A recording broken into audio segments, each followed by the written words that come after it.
Tahu kan? Milo ujuk ke landscape. Tapi boleh tarik ya, tarik. Tahu. 2000 kan? 2000. Masa tahun 2000 tu gawi mula-mula kau. Buku lah yang itu masa Mula tu apa gap. saya duduk apa nama tu nego air Pepsi. Asal dia ni. Selalu nego air Pepsi. Lepas tu ya silih buku pula ni. Jadi lagi jalan tu tengok ada orang jual pokok di jalan. Belilah ada 45 pohon.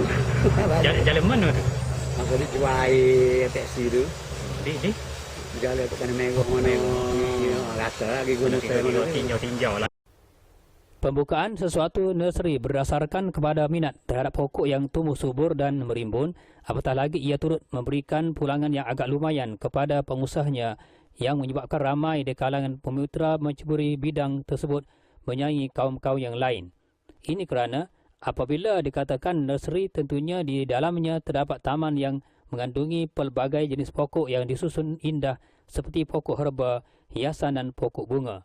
Menurut pengurus Morning Garden, Tengku E. Rahim bin Tengku E. Kadir atau Puak Ku dari Kampung Kubang Batang, Wakaf Baru, Kelantan, ketika ditemui wartawan Star TV, berkata dia pada asasnya tidak berminat dengan pembukaan nursery itu kerana beliau merupakan seorang penjajah air Pepsi secara kecil-kecilan. Katanya semasa beliau membawa air Pepsi untuk dijajah kepada pembeli, beliau tertarik dengan sebuah nursery di Tanah Merah, Kelantan. Beliau cuba membeli beberapa jenis pokok seperti pokok cabai untuk dibawa pulang. Manakala pada hari Jumaat pula, beliau menjajah air Pepsi di Rantau Panjang, Kelantan. Kesempatan melihat beberapa pengusaha nursery yang berjaya telah mendatangkan ilham kepada beliau untuk menceburi dalam bidang yang sama.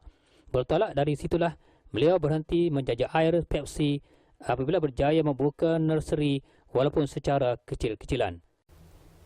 Menurutnya sejak dari itulah, iaitu pada tahun 2000, dia mula menubuhkan nursery yang dinamakan Nursery Morning Garden terletak di atas tanah miliknya sendiri di kampung itu, bermodalkan keseluruhannya secara berdikit kira-kira RM100,000 dengan keluasan tanah kira-kira 0,5 ekar yang menempatkan pelbagai jenis pokok. Katanya menambah, untuk menubuhkan nursery berkenaan terutamanya nursery yang lebih baik, bukan calang-calang. Ini kerana sebelum dia mewujudkan nursery berkenaan, terlebih dahulu ketika remajanya beliau belajar dan mendalami tentang pokok, tetapi bukan cara-cara menanam pokok seperti kebanyakan pengusaha nursery yang lain.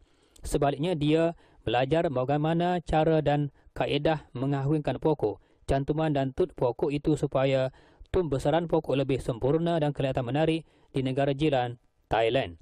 Sementara pula pengalaman semasa mudanya yang pernah mengambil upah di sebuah estet di Kerala Temangan, Macang, Kelantan pada ketika remajanya. Katanya, beliau mempunyai asas tentang pokok namun pada masa itu masih belum mempunyai modal lagi. Disebabkan hal itu, beliau terpaksa pendamkan hasratnya itu setelah modal yang diharapkan diperolehi yang sememangnya. Untuk pembukaan sesuatu nursery memerlukan tempat dan modal yang mencukupi untuk membeli dan menempatkan pokok-pokok yang dimaksudkan. Pada masa yang sama, dia berkhidmat dengan pihak Istana Negeri Sembilan. Disebabkan terdapatnya masalah, ada di antara pekerja itu terpaksa berhenti, termasuk beliau. Beliau yang memperolehi pampasan kira-kira RM50,000 berusaha membeli van, lori dan keperluan yang lain untuk tujuan penubuhan nursery itu. Katanya jumlah pokok yang ada di nursery beliau ini melebihi 50 jenis atau mungkin lebih dari 100 pokok. Semua pokok yang diperlukan oleh peminat dan pembeli ada di nursery beliau ini. Menurutnya, di antara pokok-pokok yang dibelinya di awal pembukaan nurserynya itu adalah pokok bunga yang dibelinya di Cameron Highlands. Di antara pokok bunga awal yang dibelinya seperti bunga ros, daisy, lavender dan sebagainya. Banyak nama dan jenis bunga yang dibelinya tetapi beliau tidak sempat menyeraikannya satu persatu. Menurutnya lagi, ketika pembukaan nursery ini hanya pokok-pokok bunga yang dibawa masuk berbanding dengan pokok-pokok yang lain. Ini kerana bunga adalah tarikan manusia kerana manusia melihat bunga adalah sesuatu yang indah, cantik dan menarik. Selepas pokok-pokok bunga agak banyak di taman nurserynya, pada tahun 2000 itu juga beliau membeli beberapa jenis pokok lain seperti herba, hiasan dan sebagainya sebagai tambahan. Menceritakan harga pokok-pokok yang dibelinya di Kebayoran Highlands pada ketika itu ialah kira-kira RM3 sahaja. Tetapi sekarang setahunnya telah dinaikkan harga sehingga RM6, malah terdapat beberapa jenis pokok dinaikkan sehingga RM10 sepokok. Kata Tengku Ibrahim lagi, selain pokoknya diperolehi di Kebayoran Highlands, beliau juga turut mendapatkan bekalan dan anak-anak pokok dari Johor, Thailand selain dari rantau panjang Kelantan dan bunduk yang diperolehinya sendiri untuk dibawa masuk ke nurserynya.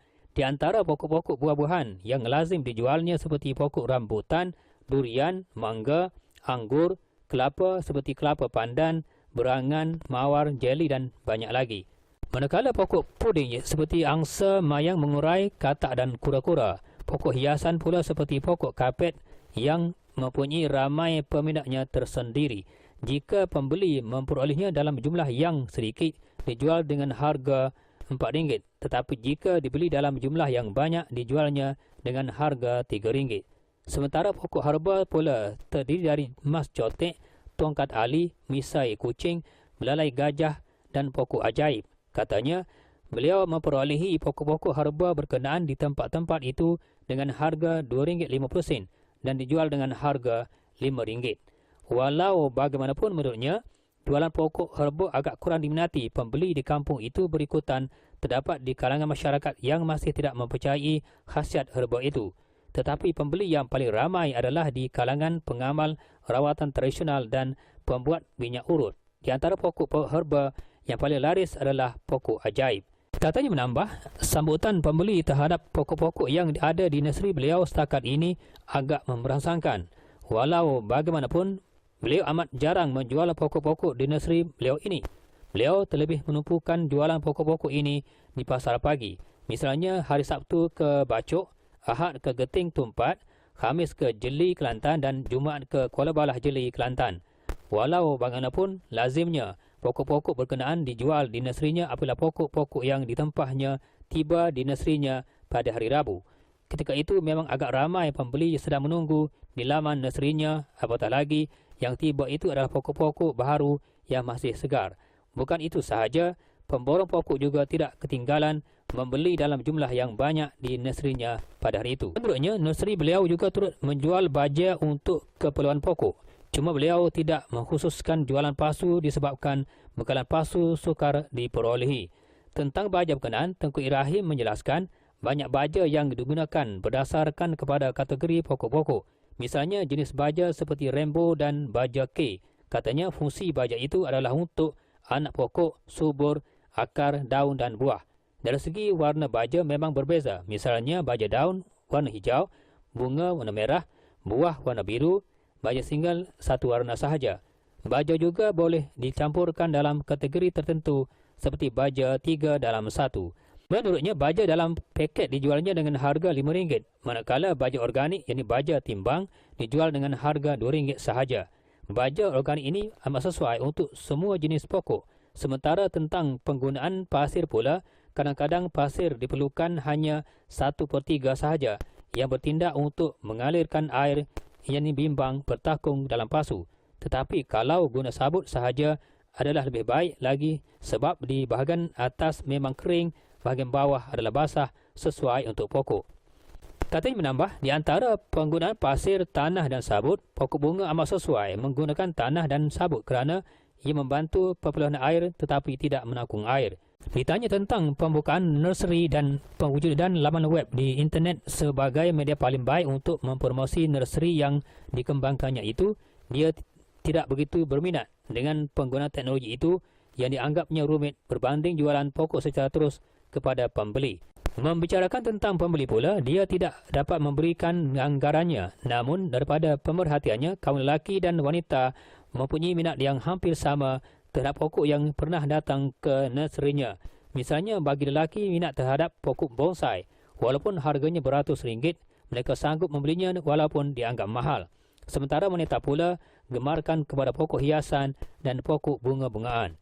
Katanya di antara pokok bunga yang paling laris dan sering mendapat permintaan yang tinggi dari pembeli wanita setakat ini ialah bunga ros. Pokok bunga ros begitu laris kerana pokok berkenaan amat menarik dari segi warnanya.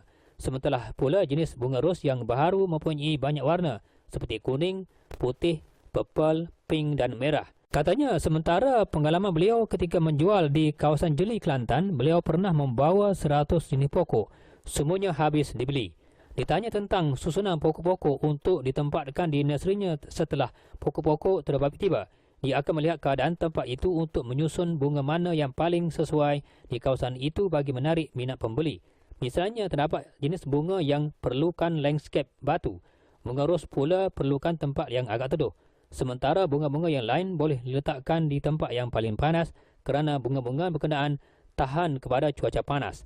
Terdapat pokok bunga yang begitu tahan apabila terkena air yang terlalu banyak seperti hujan lebat. Misalnya pokok bunga kaktus dan kemboja memang tidak perlukan kehadiran air yang banyak.